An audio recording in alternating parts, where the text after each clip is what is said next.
Hello everyone, क्या हाल है आप सभी का।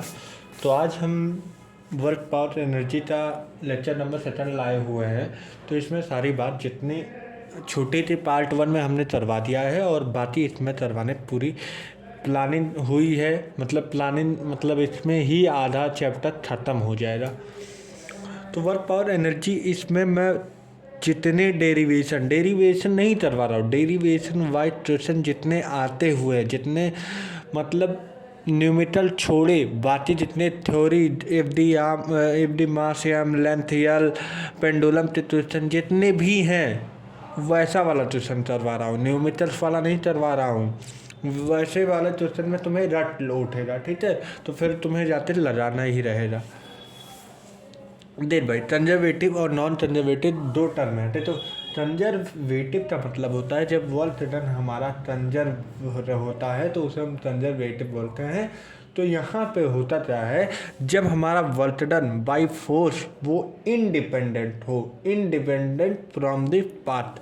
तो लिख दे रहे हैं, जब हमारा इफ वर्क डन क्या हमारा वर्क डन डब्ल्यू डी लिखे हैं, इसका मतलब वर्क डन होता है भाई work done by force independent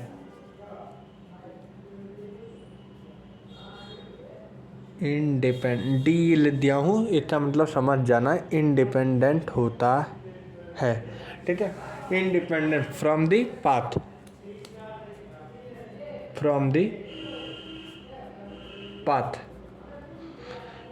जब हमारा वर्क डन अपने पाथ से इंडिपेंडेंट होता है तो हम क्या कहते हैं उसे conservative force. Then they conservative force, ठीक है। अब कंजर्वेटिव फोर्स देखो कैसे होता है। देखो जैसा कि हम एक पॉइंट यहाँ से ले लें, एक पॉइंट यहाँ से ले लें, यहाँ 1 यहाँ 2 यहाँ 3, ठीक है। तो 3 है, अदर पॉइंट ए से जा रहा है पॉइंट बी तक, पॉइंट ए से लेके पॉइंट बी तक जा रहा है। तो यहाँ पे देखो फर्स्ट सेकेंड और ये थर्ड हुआ, ठीक है। तो यहाँ पे 1 work done of first equal to work done of second equal to work done of third हो जाएगा। Work done first equal to work done second equal to work done third हो जाएगा। और हमारा वर्क डन फर्स्ट और work done जिस तरह अगर हमारा कोई भी पाथ क्लोज्ड हो तो उसका वर्क डन 0 होता है। तो क्लोज पाथ के लिए हमारा जो वर्क डन होता है वो हमारा 0 हो जाए। तब तो सर आपने ए से बी पे ले रहे तो इसका वर्क डन 0 होना चाहिए। हाँ, तो work done first equal to work done second equal to work done third equal to 0। क्यों? क्योंकि क्लोज पाथ देता है। अब सुनो, ये हमें क्या देता है? डिस्प्लेसमेंट। तो हमारा कंजर्वेटिव फोर्स क्या देता है? डिस्प्लेसमेंट, ठीक है। कंजर्वेटिव फोर्स हमें क्या देता है? डिस्प्लेसमेंट। अब इस तरह बात कर लें, अभी तो एग्जाम्पल की बात कर रहा हूँ, जैसे कि ग्रेविटेशनल फोर्स, इलेक्ट्रोमैग्नेटिक फोर्स और हमारे स्प्रिंग फोर्स हो गए, और ये सारे हमारे कैसे फोर्स है? कंजर्वेटिव। टेंशन, तो ये सारे कंजर्वेटिव हो जाए। अब नॉन कंजर्वेटिव की बात कर लेते हैं। ये वर्क डन थोड़ी आवाज़ आ रही है तो थोड़ी आप लोग भी यहाँ रहिएगा, उधर आवाज़ आने दीजिए, क्योंकि आप दिन में क्लास ले रहे हैं तो क्लास में इधर उधर की आवाज़ आती रहती है, ठीक है।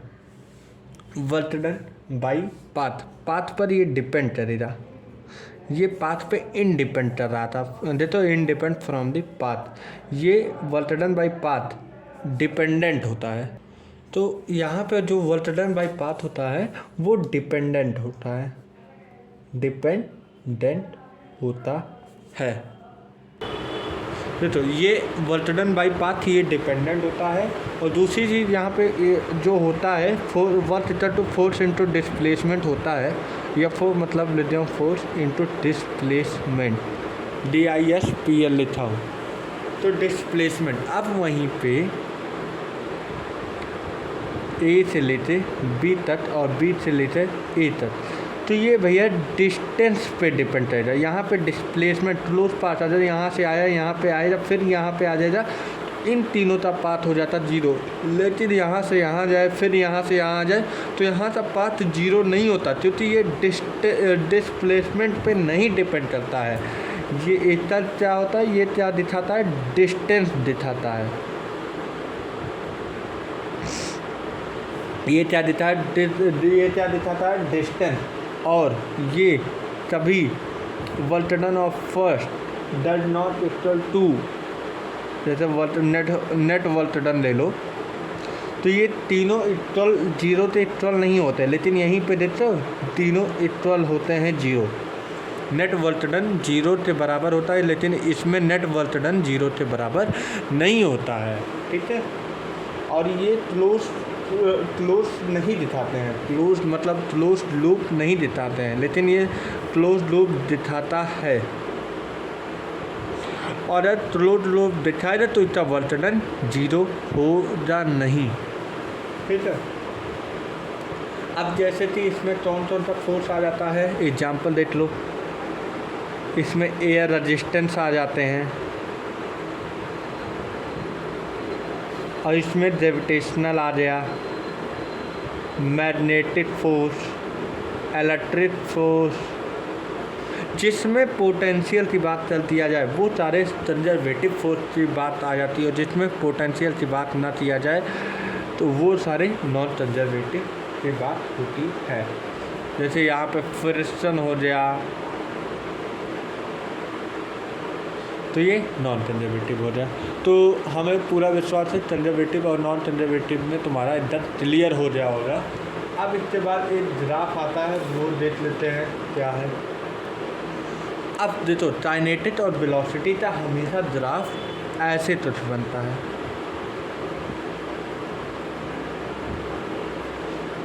क्योंकि ये दोनों, ये देखो काइनेटिक से इन्वर्सली प्रोपोर्शनल होता है, तो काइनेटिक और वेलोसिटी से जब इन्वर्सली प्रोपोर्शनल होता है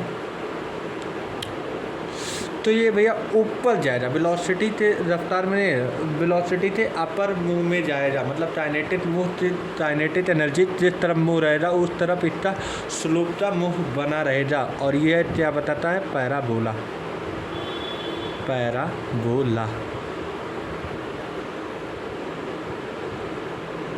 तो अब ये दूसरा स्ट्रक्चर है ग्राफ। अब काइनेटिक एनर्जी और वेलोसिटी का ग्राफ पूछा है, इसमें कैसे बनेगा, इसमें हमेशा सीधा स्टेट बनेगा, ठीक है, स्टेट बनेगा। काइनेटिक एनर्जी और वेलोसिटी का है, ठीक है। अब ये कैसे बनेगा ये भी हम बता दे रहे हैं, यहाँ पे लिख दे रहा हूँ, यहाँ पे लिखा हुआ है स्ट्रेट लाइन, इसलिए पहले बता रहे हैं। अब काइनेटिक एनर्जी जो होता है वो हमारा हाफ mv स्क्वायर होता है कि नहीं होता है, डायरेक्ट फार्मूला है।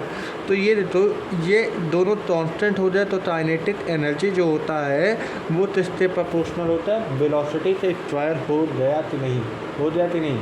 अब सुनो, अगर हम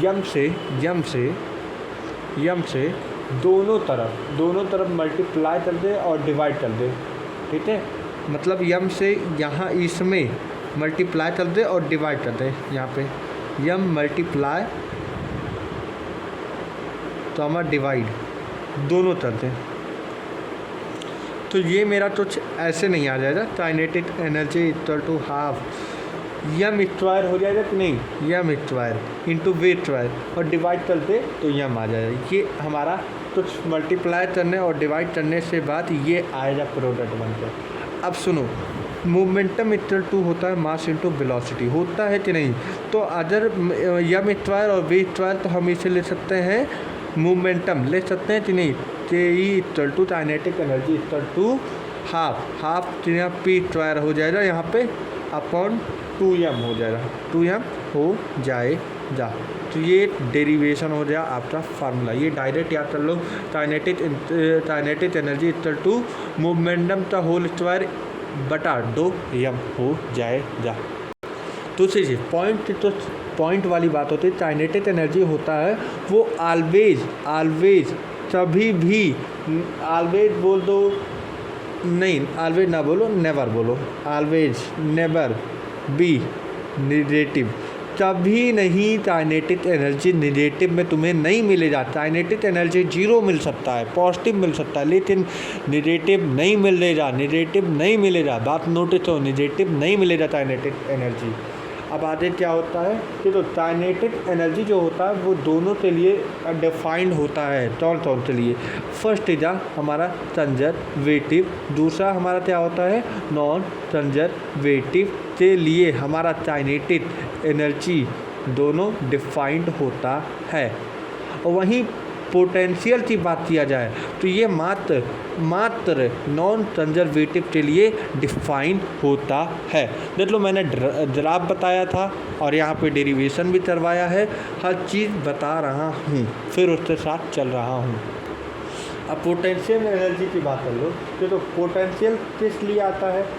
इसमें पोटेंशियल आता है क्योंकि energy due to position and configuration of body. क्यों? Position due to position and configuration of body. क्यों आता है? Position due to energy due to position and configuration of body. लिख देते हैं ये point. Energy due to position and configuration of the body. ठीक है, अब आगे क्या बोला? देखो, हमेशा potential energy only conservative force के लिए डिफाइंड हुआ है। पोटेंशियल एनर्जी आर डिफाइंड, अभी तो नॉन कंजर्वेटिव बोला था, सॉरी बेटा, conservative are always defined always only conservative force. Conservative force के लिए हमेशा डिफाइंड हुआ है। अब देख लो, ये भी जान लो कि जो हमारा सुनो नेगेटिव पोटेंशियल एनर्जी के लिए हमारा क्या होता है? नेगेटिव फोर्स लगता है और पॉजिटिव पोटेंशियल एनर्जी के लिए हमारा पॉजिटिव फोर्स लगता है। ये बात तो पॉइंट नोटिस कर लो। अब इसके बाद एक फार्मूला लिख लो जिससे कि ये होता है डेरिवेटिव ऑफ द, डायरेक्ट हम डेरिवेशन नहीं कर रहे, ये तुम्हें रट लेना है, ठीक है? तो यह फिक्टल to minus D V by D R minus D V by D R, ये तुम्हारा एक फार्मूला आ गया, यहाँ रख लेना है। और वहीं पे देख लो, ये जो v है, v क्या है?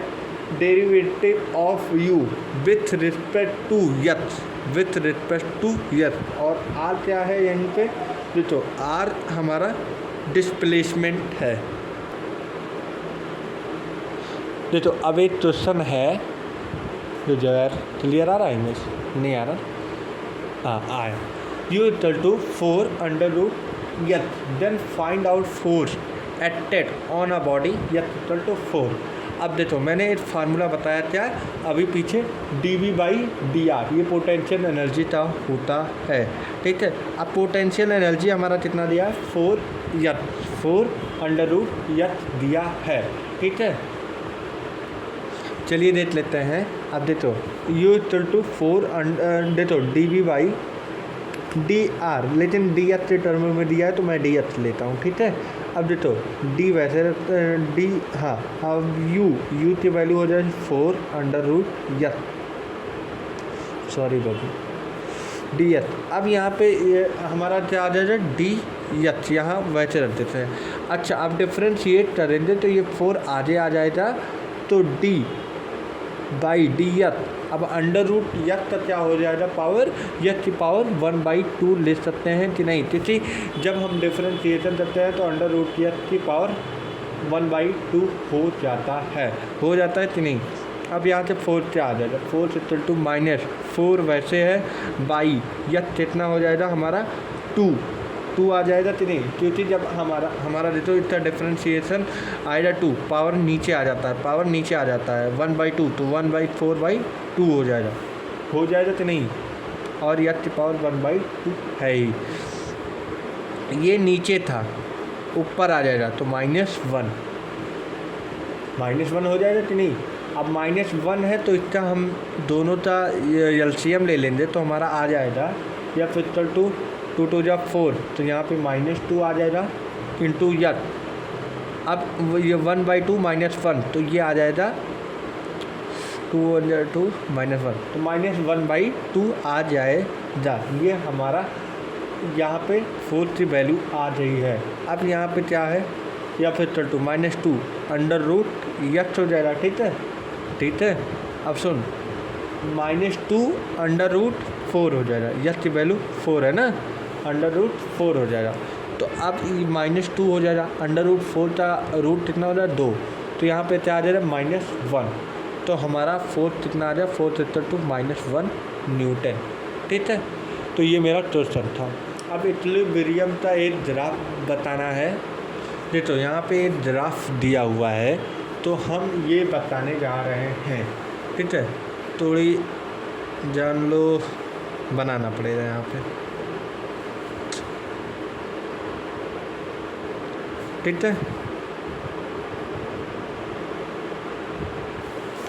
है, ये हो गया। अब उसके बाद यहाँ पे एंगल थीटा बनेगा। अब स्लोप कैसे बनता है ये भी आप जानते ही हो, तो इसका तो ग्राफ यूँ बनेगा, तो यहाँ पे मैक्सिमम पॉइंट है तो मैक्सिमम पे ही स्लोप बनता है कि नहीं, और स्लोप बराबर क्या होता है tan थीटा। अगर ये dv हो जाएगा तो ये dv हो जाएगा और ये dr हो जाएगा, तो tan theta equal to perpendicular by base, तो dv/dr हमारा स्लोप हो जाएगा और dv/dr इक्वल टू 0, ये हमारा स्लोप हो जाएगा।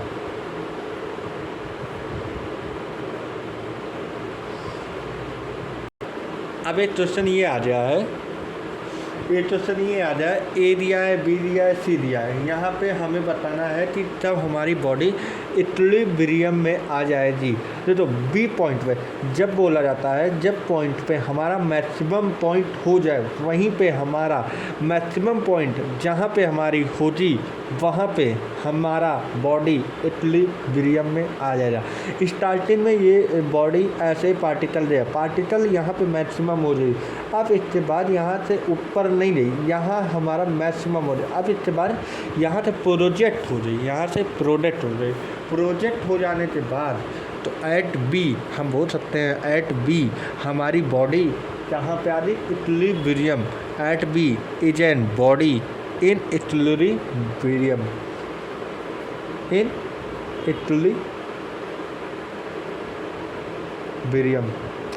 तो ये हमारा एक क्वेश्चन था, ये भी हमने सॉल्व कर लिया। अब उसके बाद हम स्प्रिंग पे आ जाते हैं, किस पे, स्प्रिंग। इसके लिए तो एनएलएम मतलब न्यूटन लॉज ऑफ मोशन में आपने तो उसमें तो ज़रूरी पढ़ा होगा, लेकिन जब मेरी क्लास लगेगी एनएलएम में उसमें भी मैं करवाऊँगा, लेकिन जब मेरा वर्क पावर एनर्जी पहले क्लास लग गई तो हम ये पढ़ा दे रहे, फिर उसके बाद एनएलएम पढ़ाऊँगा। देखो हम इतना क्वेश्चन करवा दूँगा, ये तो है कि नीट में ये दिक्कतें नहीं होगा, लेकिन देखो करना तो ही पड़ेगा। देखो भाई करवाते सब टीचर अच्छे हैं, लेकिन करना स्टूडेंट तो ही पढ़ता है। हर इंसान वही सफल हुआ है जो अपने बल पे चला है। तो हमारा दोस्त भी हुआ करता था, वो मतलब इतना पढ़ता था, वाकई में उसकी काबिलियत लायक है, क्योंकि वो पढ़ता था, वो मेहनत करता था। जो क्वेश्चन टीचर पढ़ाए उससे पहले प्रिपेयर रखा था, उसका IQ लेवल इतना अच्छा था, क्वेश्चन बनाए तो तुरंत आंसर वो रखा रहता था। लेकिन मैं ये नहीं बोलता हूँ कि तुम उससे देखते तुम अपना माइंड डिस्टर्ब कर लो, यार वो इतना तेज है, मैं इतना तेज, ठीक है जो है बढ़िया है, लेकिन तुम उसकी तरह बनो, ये मैं कह रहा हूँ। कोई तेज है तो उससे तुम इंस्पिरेशन लो, ना कि उससे टक्कर करो कि क्या नाम है वो तेज है मैं नहीं तेज हूँ, ये कोई मैटर नहीं करता है, समझे। तो तुम्हें मोटिवेशन भी यहाँ पे दे दिया हूँ थोड़ी, चलो ठीक है। अब सुनो, यहाँ पे जब हमारा मेन पोजीशन हमारा ये होता है, जब तो स्प्रिंग होता है तो वो ये एक नॉर्मल पोजीशन पे है, ये हमारा एक नॉर्मल पोजीशन पे है। लेकिन जब तो स्प्रिंग यहाँ से लेते ऐसे खींचे, तो जब खींचेंगे तो यहाँ पे तो उसमें तो टेंशन आएगा तो वो अपनी नेचुरल फॉर्म में फिर आने कोशिश करेगा। तो हम ऐसे फोर्स लगा रहे हैं, स्प्रिंग फोर्स ऐसे लगाएगा, हम ऐसे लगाए स्प्रिंग फोर्स ऐसे लाएगा, क्योंकि स्प्रिंग फोर्स का एक नेचर ये है कि वो अपने नॉर्मल फोर्स में आना चाहता है, ठीक है। और वही चीज़ अगर मैं तो स्प्रिंग फोर्स को धक्का दूँ, दबा दूँ तो वो भी फिर अपने नॉर्मल फोर्स पे आना चाहेगा, ठीक है। तो ये 3 फीचर है। अब इससे आगे मैं उसका मेन फार्मूला लिख दे रहा हूँ स्प्रिंग फोर्स का। U = half kF² plus V0, ये हमारा एक फार्मूला हो जाएगा। ये स्प्रिंग फोर्स से हमें खींचने पे मिला है, खींचने पे मतलब उससे खींचा हूँ, वो अपने जगह आने के लिए मतलब पुराने अपने पोजीशन पे आने के लिए फोर्स लगाया है, तो वहाँ का हमारा पोटेंशियल एनर्जी है, ठीक है। तो आप एक चीज़ और नोटिस करो, हम V0 क्यों लगाते हैं। बहुत सारे टीचर हैं ये यही बता रहे U = 1/2 × kF², लेकिन मैं क्या बताऊँ, चलो इसका डेरिवेशन ही बता दे रहा हूँ तुम्हें आए, जिससे कि तुम ये ना कहने लायक हो। नहीं तो फोर्स = -dV/dr, ये तुमने अभी पढ़ा हुआ है, ठीक है। अब जब पढ़े हो तो अगर मैं इतना dV/dr, तो मैं ये लिख सकता हूँ F = -dV/dr। अब ठीक है, dh हो जाएगा, ठीक है। अब dh तो हम क्या करना है, इंटीग्रेट करना है। इंटीग्रेट करने के लिए हम क्या ये अपने साइड ले सकते हैं, मतलब तुम सुनो यहाँ पे, तो हम यहाँ से ये भी तो ले सकते हैं F = -kF × dr। और मैं तुम्हें इसीलिए डायरेक्ट करवा रहा था क्योंकि एक फार्मूला था बीच में, ये फार्मूला के बीच में इसमें इंटीग्रेशन होता है फिर आता है। इस तुम लोग का इंटीग्रेशन मजबूत तो रहता नहीं, अगर मजबूत है तो तुम लोग समझ हो ये फार्मूला कहाँ से आ रहा है, क्योंकि ये पुराना एक फार्मूला है, इसके पीछे वहाँ के कॉन्सेप्ट से यहाँ से आया है। तो मैं इंटीग्रेशन तुम लोग तो नहीं करवाना चाहता था, लेकिन हम सोचे हैं बता दें तुम्हें। dV = ठीक है, तो यहाँ पे तेज टॉर्टेंट हो जाएगा, तो ये बाहर हो जाएगा, तो यच हो जाएगा, इंटीग्रेशन हो जाएगा, इसका भी इंटीग्रेशन हो जाएगा, तो 0 से यच ये हो जाएगा। और यहाँ पे क्या हो जाएगा हमारा V0 से V, ठीक है, V0 से V हो जाएगा। अब V0 से V, अब उसके बाद इतना dV का हमारा हो जाएगा integration V, lower limit minus upper limit हो जाता है इक्वल टू। अब यहाँ पे क्या इंटीग्रेशन आ जाएगा, के बाहर है, यस dh का इंटीग्रेशन होता है h² होता है, ठीक है। अब lower limit by upper limit देख लो, अब इससे आगे यहाँ पे बता रहा हूँ, ठीक है। तो यहाँ पे V - V0 हो जाएगा, V - V0 हो जाएगा इक्वल टू। अब यहाँ पे हाफ kH², क्योंकि देते हो h², क्योंकि h तक जाएगा, ठीक है। मतलब ये हो जाएगा, देते हो lower limit minus lower limit upper limit, तो h यहाँ तक जाएगा, तो हमारा kH² आ जाएगा, तो हाफ kH² आ जाएगा। और यही हमारा फार्मूला बन जाएगा, हाफ kH²। हमें V0 ही चाहिए था ना, और ये प्लस U चला जाएगा। सब लोग क्या करते हैं, हाँ यही तो मेरा फार्मूला है, ठीक है, ये हमारा फार्मूला आ गया। अब सुनो, बहुत लोग के आंसर में ये भी आएगा U = हाफ kH²। ये एट टाइम जीरो पे लेते हैं, मतलब जब हमारा वो निकालेंगे पोटेंशियल एनर्जी, तो यहाँ पे जीरो ले लेते हैं, और हम जीरो पे नहीं ले रहे हैं। अब भाई तू टेंशन हो रहा है तो वो जीरो समय पे हो जा ही नहीं, और जीरो समय हो जा तो ये हमारा आंसर आ जाएगा। तो दोनों मैं आंसर बना दोनों टॉपिक बता दे रहा हूँ, जिससे थी कभी ये ना बोलो तो मेरा आंसर ये आ रहा है और मेरा आंसर ये आ रहा है। ये एट टाइम t0 पे है, ये एट टाइम वेलोसिटी V0 पे है। अब आ जाए वर्क एनर्जी थ्योरम, ठीक है।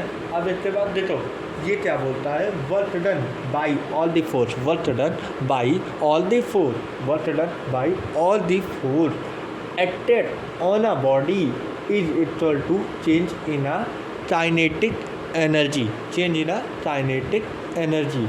अब देखो ये भी लिख देता हूँ, देखो तुम्हें दोनों तरीके बताता हूँ, एक लिखवाते एक समझाते दोनों भी। देखो अब यहाँ पे बोला है W work done energy, work done WD by all, work done है भाई, नहीं तो क्या और मत समझ लेना, by all the force, work done by all the force acted on a body, acted on a body, acted on a body is equal to, किसके बराबर हो रहा, change in kinetic energy, change in kinetic energy. अब देखो हम work done equal to delta K E होता है, work done equal to kinetic energy नहीं हो रहा, चेंज इन काइनेटिक एनर्जी होता है। और वर्क डन जो होता है वो किसके लिए वैलिड होता है, ये valid both conservative as well as non conservative, work done is valid for conservative as well as non conservative, conservative as well as non conservative, non conservative, ये हमारा वर्क डन हो गया। तो हम ये ले सकते हैं work done by conservative force आ जाएगा चेंज इन काइनेटिक एनर्जी, और वर्क डन यहाँ पे माइनस था तो work done equal to minus delta K, ठीक है, ये हो जाता है। अब देखो हमारा total energy work done total energy मतलब minus delta U minus delta T, ठीक है, इक्वल टू हमारा क्या हो जाएगा, जीरो, मतलब टोटल एनर्जी हमारा किसके बराबर होता है, जीरो के बराबर होता है। तो मतलब लिख सकते हैं डेल्टा के प्लस डेल्टा यू हमारा टोटल एनर्जी हो जाए, वो किसके बराबर हो जाए, जीरो। तो हमारा टोटल एनर्जी किसके बराबर होता है, जीरो के बराबर होता है। और इसका एक फार्मूला और आता है जिससे कि तुमने पढ़ा भी हो जा, मैकेनिकल फोर्स एनर्जी होता है T final into U T initial plus U initial equal to T final plus U final, मतलब kinetic energy initial plus potential energy initial equal to kinetic energy final plus potential energy final. तो ये हमारा एक formula हो गया। अब only non conservative पे क्या फार्मूला होता है हमारा वर्क डन का, तो हमारा होता है चेंज इन काइनेटिक एनर्जी। तो ये हमारा फार्मूला हो गया सारी चीज़। देखो ये दूसरा टॉपिक आ जाए स्टॉप एंड डिस्टेंस का। अब ये आहिस्ता बाद टॉपिक अब स्टार्ट करने जा रहे हैं। देखो डिस्प्लेसमेंट ये बोला है, अगर कोई ऑब्जेक्ट हम यू वेलोसिटी तो यू एनर्जी से खींचे तो यू एनर्जी से खींचने मतलब ये इस पर कोई पोटेंशियल एनर्जी लगाए तो ये कितना डिस्प्लेसमेंट करेगा, या डिस्टेंस डिस्प्लेसमेंट कर रहा है तो ये फ्रिक्शन लगेगा, तो ना तो आगे जाएगी तो फोर्स पीछे लगेगा, आगे जाएगी तो फोर्स पीछे लगेगा, फोर्स आगे जा रहा है फ्रिक्शन पीछे लगेगा, फोर्स आगे फ्रिक्शन पीछे, फोर्स आगे फ्रिक्शन पीछे। तो फ्रिक्शन में बताना है इसमें स्टॉप एंड डिस्टेंस क्या होगा। तो वर्क डन बाई फोर्स क्या हो जाएगा, चेंज इन काइनेटिक एनर्जी। जानते हो अब हमारा आ गया वर्क एनर्जी थ्योरम, तो अब आगे ज़्यादा यही वैलिड हो रहा। अच्छा वर्क डन इंटू फोर्स तुमने क्या पढ़ा है, पढ़ा हो जा भैया, वर्क डन बाई फोर्स तुमने पढ़ा हो जा, force equal to mu into N, या एन में पढ़ा हो जा म्यू इंटू एन। और म्यू क्या होता है, म्यू होता है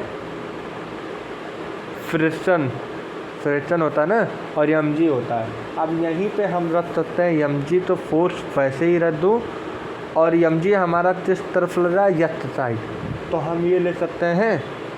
अबे भाई वो छोड़ तेरे तो उतना नहीं, वर्क इक्वल टू फोर्स होता है, हाँ चलो फोर्स हो गया। डिस्प्लेसमेंट होता है, डिस्प्लेसमेंट कितना हुआ, यस हुआ, और फोर्स इंटू डिस्प्लेसमेंट, और हमारा क्या हो जाए cos theta equal to change in kinetic energy. ये तो समझ में आया ही होगा, ये तो तुम नहीं बोल सकते हो हमें समझ में नहीं आया।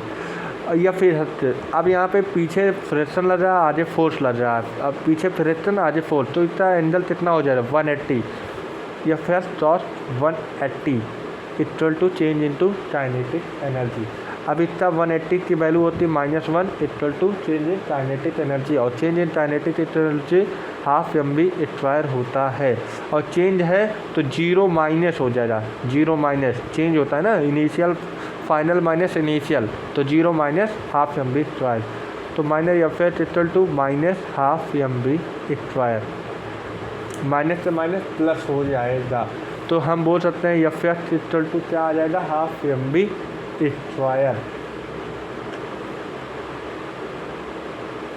ठीक है, तो ये एक फार्मूला आ गया। अब एच इक्वल टू क्या हम बोल सकते हैं, mv²/2f, बोल सकते हैं कि नहीं, बोल सकते हैं कि नहीं। तो ये हमारा आ गया। और इसे अगर वर्डों में बोलना है तो change in kinetic energy upon retarding force.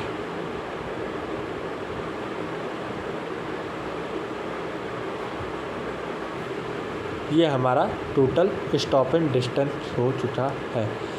अब कुछ पॉइंट है कंजर्वेटिव और नॉन कंजर्वेटिव, देख लेते हैं ये भी क्या है। देखो कंजर्वेटिव के लिए हमारा जो होगा work by conservative plus work by non conservative equal to change in to kinetic energy. अब वहीं work in non conservative equal to delta T, मतलब change in kinetic energy plus delta U. अरे यार यहीं डेल्टा टी यहाँ आ जाएगा, यहाँ से माइनस में आ जाएगा plus this work done equal to non delta T यहीं है, यहाँ माइनस है ना, चेंज है ना, चेंज है भैया, चेंज है, चेंज है, चेंज है, तो यहीं से पलटा हुआ है। ठीक है, दो फार्मूला आ गया, ये रट लेना। नहीं तो अभी एक क्वेश्चन पूछा गया है, ये बताना है in the given figure if the body is release, अगर बॉडी तो रिलीज किया जाए then find out speed at bottom. देख यहाँ से हमारा नॉर्मल लगेगा कि नहीं, और ऊपर हमारा नॉर्मल फोर्स लगेगा, नीचे mg लगेगा, इसका कंपोनेंट हो जाएगा। तो हमारा एक इस तरफ आएगा और एक इस तरफ होगा, ये हो जाएगा हमारा, हो जा, हाँ ये हमारा हो जाएगा, एक इधर हो जाएगा एफ mg लगा ना, तो mg cos थीटा और एक हो जाएगा mg sin थीटा। तो देख ये जो मदद करवाएगा ये mg sin थीटा ही तो मदद करेगा कि नहीं, इससे बॉडी तो आगे आने में mg sin थीटा ही तो मदद करेगा कि नहीं, है कि नहीं। तो यहाँ पे फार्मूला लग जाएगा work done non conservative equal to change in kinetic energy plus change in potential energy.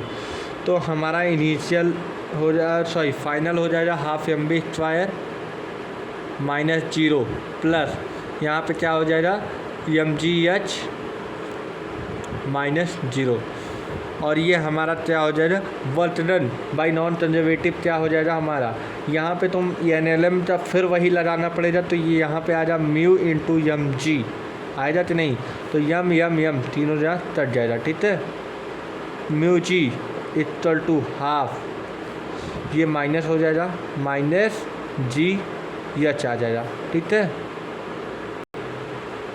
तो देख सॉरी v² भी रहेगा ना, हाँ v² भी रहेगा, तो हम यहाँ लिख सकते हैं ना, हाँ लिख सकते हैं ना equal to v²/2 minus G H, हमने y ले लिया है, y ले लिया है कि नहीं, y ले लिया है कि नहीं, और माइनस म्यू इंटू जी क्या हो जाएगा हमारा ग्रेविटी, बताओ, जी हो जाएगा equal to v²/2 minus G Y. ठीक है, अब इसका एलसीएम ले लो तो आ जाएगा minus mu G H equal to आ जाएगा म्यू² माइनस 2 हो जाओ हाँ 2GY/2 यही आ जाएगा कि नहीं, 2GY minus mu you square. क्या हो रहा है यार, ठीक है। फिर हमें यच निकालना है, तो ये हमारा क्या आ जाएगा, तो अब हमें v निकालना है। v इक्वल टू स्क्वायर हटेगा, ये हो जाएगा, तो GH हो जाएगा अंडर रूट, ठीक है। फिर हमारा क्या आ जाएगा, 2G आ जाएगा, 2G, ठीक है, 2G आ जाएगा। फिर उसके बाद यहाँ पे y माइनस 2 आ जाएगा। तो ये हमारा आंसर हो गया है। अब ये क्वेश्चन है, air and drop of mass 1 gram falling from a height of the 1 kilometer hit the ground with a speed of 50 meter per second if the resistive force is proportional to a velocity। मतलब अगर velocity नीचे लगे, resistive force ऊपर लगे, उससे opposite कर रही देते हो। resistive force is proportional to a velocity in the work done। to find the work done of resistive force find करना है, resistive force of work done find करना है। तो यहाँ पे देखो नीचे फोर्स लगा, ग्रेविटेशन फोर्स, ऊपर रेजिस्टिव फोर्स, तो दोनों आपस में देखो ये कंजर्वेटिव है, ये नॉन कंजर्वेटिव है। तो हमारा वर्क डन कैसा लगेगा, नॉन कंजर्वेटिव। वर्क डन और नॉन कंजर्वेटिव इक्वल टू क्या होता है, अभी पीछे पढ़ाए हुए हैं, तो इतना तो जरूर ही मालूम होगा, change in kinetic energy plus change in potential energy, ठीक है। अब यहाँ पे क्या हो जाएगा, half M v final minus v initial का whole square plus delta U M G H होता है ना, होता है कि नहीं। तो change in kinetic, change in potential energy, तो यहाँ पे जब बूंद ड्रॉप गिरेगा तो कुछ हाइट से गिरेगा, तो हमारा हाइट जब हमारे ग्राउंड पे आ जाएगा तो हमारा यहाँ पे जो हमारा एम जी एच होगा वो 0 हो जाएगा। और जब हमारे फाइनल इनिशियल में तो हमारा क्या हो जाएगा, माइनस एम जी एच हो जाएगा कि नहीं। अब सुन, हाफ हो जाएगा कि नहीं। अब यम दे कहाँ दिया, 1 ग्राम दिया है, मास कितना दिया है 1 ग्राम, तो इसका हो जाएगा 10⁻³ किलोग्राम हो जाएगा। तो यहाँ पे 10⁻³ ले सकते हैं। v फाइनल 0 हो जाएगा, v इनिशियल 50 दिया है, तो 50 का होल स्क्वायर प्लस 0 माइनस 10⁻³ हो जाएगा इंटू 10 इंटू यच हमारा कितना दिया है, H range of the mass of the from height 1 kilometre. 1 kilometre मतलब 10⁻³ तो 10⁻³ 10⁻³ कैंसिल आउट, तो यहाँ पे 10 बचा है, तो हो जाएगा इक्वल टू 1/2 इंटू 10⁻³ 50 स्क्वायर हो जाएगा 2500 माइनस 10 हो जाएगा, ठीक है। तो अब हम ये कर लेंगे 2500/2 इंटू 10⁻³ माइनस 10, ठीक है। तो हम यहाँ पे 1 2 3, तो यहाँ पे 2.5 हो जाएगा अपॉन 2 इंटू 10⁻³ और यहाँ पे 10⁻+3 आ जाएगा माइनस 10, तो ये से ये गया 2.5/2 माइनस 10, एलसीएम ले लेंगे 2 हो जाएगा, 2.5 माइनस 20 हो जाएगा, ठीक है। तो ये हमारा 17.5/2 ये मेरा आंसर आ जाएगा। अब यहाँ पे क्वेश्चन है, if a ball is a drop from height 8 ball, तो 8 हाइट से ड्रॉप किया जाता है, तो ये ड्रिफ्ट में धुस जाता है, मतलब ज़मीन के अंदर धुस जाता है। तो ज़मीन के अंदर भाई धुस जाता है, ये क्वेश्चन बोल रहा है, मैं नहीं बोल रहा हूँ। तो देख 8 बॉल है, 8 हाइट से छोड़ी गई, तो इस पेनिट्रेट किया गया यह डिस्टेंस, मतलब यह डिस्टेंस अंदर जाके पेनिट्रेट हुआ, तो इसे हम ओरिजिन मानते हैं। तो एम जी एच यहाँ तक एम जी, जब बॉल यहाँ पे इनिशियल चली तो यहाँ पे हमारा initial potential energy M G H था, लेकिन यहाँ पे आया 0, हमारी ज़मीन पे हमारे पोटेंशियल एनर्जी 0 हुआ, और लेकिन जब ये अंदर जो था तो माइनस एम जी एच हमारा कितना था बचिया, यस। तो तो हमारा यथ हो जाएगा। तो फाइनल हमारा क्या हो जाएगा, माइनस एम जी यथ, और मेरा हमारा इनिशियल क्या हो जाएगा, एम जी यच हो जाएगा। तो weight by non conservative force, क्योंकि यहाँ पे नीचे हमारा ग्रेविटेशनल और यहाँ पे एक अपोज करेगा फोर्स। जब तो यहाँ पे कोई चीज़ आ रहा, फोर्स लड़ रहा है, तो यहाँ पे कोई एनर्जी अपोज करेगा जितनी थी वो यहीं पे रहे, लेकिन इतनी एनर्जी हाई होगी तभी ये अंदर पेनिट्रेट कर पाएगा। ठीक है, तो मैं तुम्हें एकदम रियलाइज करवा के बता रहा हूँ। Change in potential, change in kinetic energy plus change in potential energy. Kinetic energy यहाँ पे बता रहा है if a ball is drop from height, तो ड्रॉप किया जाए तो जब हमारा काइनेटिक एनर्जी 0 हो जाएगा जब ड्रॉप किया होगा। ठीक है, अब plus change in potential energy, तो हमारा पहले पोटेंशियल मतलब पोटेंशियल फाइनल यहाँ पे एम जी एच हो जाएगा और माइनस के साथ होगा, माइनस एम जी एच, क्योंकि ये ओरिजिन होता है इसके अंदर आएगा तो माइनस डायरेक्शन में आ रहा है, प्लस सॉरी माइनस होगा ना, change in potential energy minus होगा। अब एम जी एच हो जाएगा। ठीक है, इतना समझ में। अब सुनो, यहाँ पे एम जी हम कॉमन ले लेते हैं तो यहाँ पे आ जाएगा एच प्लस यच हो जाएगा कि नहीं। अब यहाँ पे एफ हमारा क्या आ जाएगा, फोर्स, हमारे रेजिस्टिव फोर्स निकालना है ना, तो फोर्स इक्वल टू हमारा क्या बन जाएगा, एम जी इंटू यच प्लस यच, और हमारा फोर्स कितना लगा है, यच। ठीक है, समझ में आ रहा है ना यच कहाँ से आया है, क्योंकि जो हमारा सुन फोर्स इंटू डिस्प्लेसमेंट पड़े होते ये तो ही आ गया था, इसलिए तो ये नहीं पानी वाला आया था, थोड़ी पानी बनाए हुए थे ना, तो यहाँ पे M G H plus F by F आ गया। ठीक है, अब मुझे क्या निकालना था, रेजिस्टिव फोर्स, तो हमारा यफ इक्वल टू क्या आ गया, एम जी, और अगर हम यफ कॉमन ले लेते हैं, अरे भाई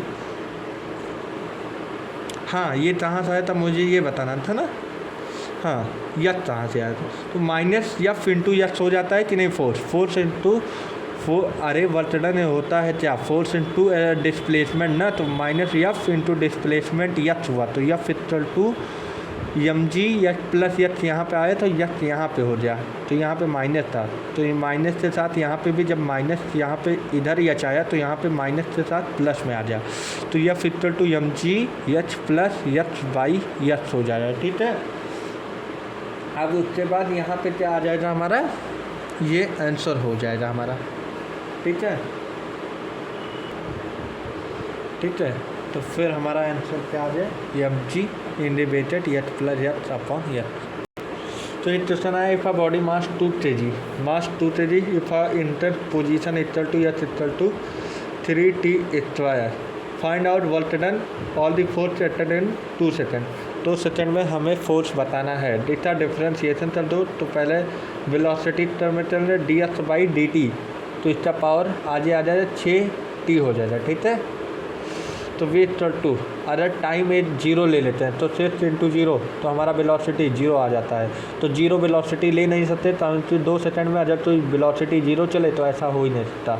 अब 2 सेकंड ले लेते हैं, 6 इंटू 2, तो हमारा आ जाएगा 12। ठीक है, अब wait work done equal to change in kinetic energy, work energy theorem से आया है। ठीक है, तो work done half M V final minus V initial का होल स्क्वायर हाफ एम कितना दिया है 2, वी फाइनल 0, वी फाइनल 12 का स्क्वायर माइनस 0 का होल स्क्वायर, तो 2 से 2 तो पहली बात यहाँ चला ही गया, और 12 का स्क्वायर हो जाएगा हमारा 144, तो माइनस 144 हो जाएगा।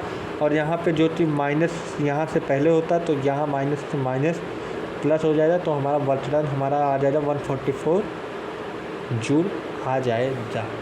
ठीक है, अब एक फार्मूला होता है conservation of momentum equal to F equal to D P by D T, ये याद कर लो। और if the external force for linear momentum always conserve, ये बात सुन लो, एक्सटर्नल फोर्स अब्सेंट रहता है तो लीनियर मूवमेंट हमेशा कंजर्व रहता है। और दूसरी चीज़ B1 by B2 equal to M2 by M1, एक फार्मूला है, रखना पड़ेगा। अब उसके बाद क्वेश्चन आया a bullet penetrate in the block does not terms of find the velocity of the block. Velocity find करनी है ब्लॉट की हमें वेलोसिटी फाइंड करनी है। क्यों? जब हमारा बुलेट यहाँ से चला इस ब्लॉक के अंदर घुस गया तो यह डिस्टेंस तो ना कुछ ले जा, ठीक है, ले जा। जब तो एक हमारी गोली थी, एक बुलेट थी, जब ये यम मास यम और वेलोसिटी वी से चल रही थी तो यहाँ पे आते जब ब्लॉक में गई तो एक न एक इसमें एक फोर्स लगा हो रहा, अपोजिट फोर्स, जिससे कि ये पीछे रहे, लेकिन इसका फोर्स हाई वेलोसिटी के साथ अंदर चला गया। तो ये बोल रही है कि find the velocity of block की वेलोसिटी क्या होगी जब ये पेनिट्रेट कर रहा होगा। पेनिट्रेट मतलब इसमें एक फोर्स आ गया हो, इसमें एक फोर्स लगा हो रहा ब्लॉक में, तो फोर्स लगा हो रहा तो इसमें तो न तो वेलोसिटी आ रही होगी, तो न तो वेलोसिटी आ रही, तो वही पूछ रहा है इसमें कितनी वेलोसिटी आ चुकी थी जब ये बुलेट एक ब्लॉक के अंदर घुसा है। तो यहाँ पे P initial equal to P final हो जाएगा कि नहीं? अच्छा, P initial momentum equal to M V, तो एम इंटू वी, क्योंकि बुलेट का मास एम है और वेलोसिटी वी है, ठीक है, प्लस अब जब मास अभी तो गया नहीं है तो मास इंटू वेलोसिटी 0 ले लेते हैं, यहाँ पे वेलोसिटी 0 था। अब फाइनल जब पहुँचा है, फाइनली यहाँ पे क्या था, मास प्लस स्मॉल मास, मतलब जब ब्लॉक का एक मास तो यम था ही, लेकिन जब गोली का मास पहुँच गया तो स्मॉल यम भी पहुँच चुका था और एक नया वेलोसिटी क्रिएट हो जाता, बी डैश हो जाता। क्या हो जाता? B dash. क्या हो जाता? B dash. तो अब हमें बी डैश की वैल्यू निकालनी थी, तो यहाँ पे यम 0 हो जाएगा, तो हमारा हो जाएगा यम प्लस स्मॉल यम अपॉन यम बी, यही होगा।